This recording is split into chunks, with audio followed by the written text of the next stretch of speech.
In our Commitment 2014 election coverage, the race tonight for the 29th Assembly District. The top two candidates from the June primary are facing off. Democratic incumbent Mark Stone and the challenger, Progressive Republican candidate Palmer Kane. Action News reporter Phil Gomez with more on the candidates and the race for the 29th Assembly seat. The 29th Assembly District includes portion of Santa Cruz, Santa Clara, and Monterey counties. Incumbent Mark Stone served his first term as a state legislator and emerged as a leader on environmental and child welfare issues. He fought to curb illegal coastal development, reduce plastic pollution, even unsuccessfully fought to ban cigarette butts from state beaches. Plastic ocean pollution still is a big issue of mine, but a little more difficult to talk about in the legislature. Did an interesting one on cigarette filters this last year, which I knew it wasn't going to get very far because it's an interesting conversation, but we had the conversation and we got to talk about the impact of single-use plastic products. So that was beneficial. Stone most recently co-authored a bill that directs the State Lands Commission to allow public access to Martins Beach in Half Moon Bay. For decades, the public had enjoyed Martins Beach via a private access road.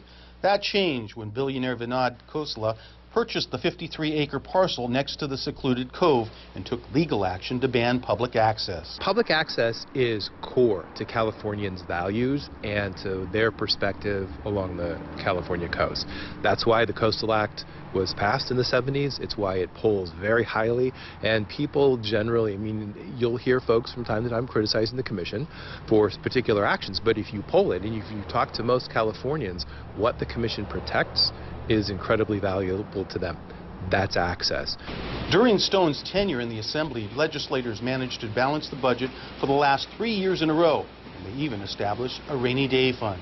That will be on the ballot this November, and I'm hoping everybody will support that, because without that constitutional amendment, then future legislatures and future governors can spend what we're trying to set aside. And I think that what we've built is a system that, if we can keep it that way, that will help smooth out the ups and downs of the economy over the years. Stone's opponent is a progressive Republican, Palmer Kane, an insurance agent with no prior experience in the political ring.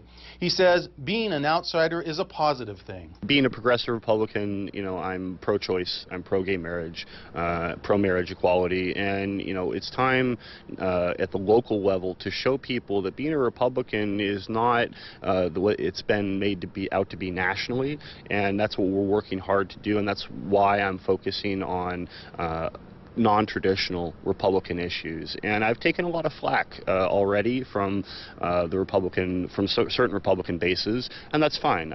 But I think that I can gain more appeal because of that. Among his goals, to work in conjunction with local law enforcement to curtail gang violence and working to meet people's needs through legislation.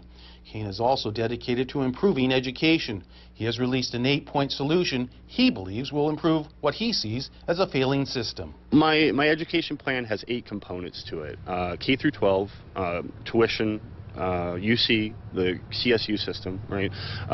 Individualized testing over standardized testing, as the new chairman of the NEA just announced this morning that she's also in favor of.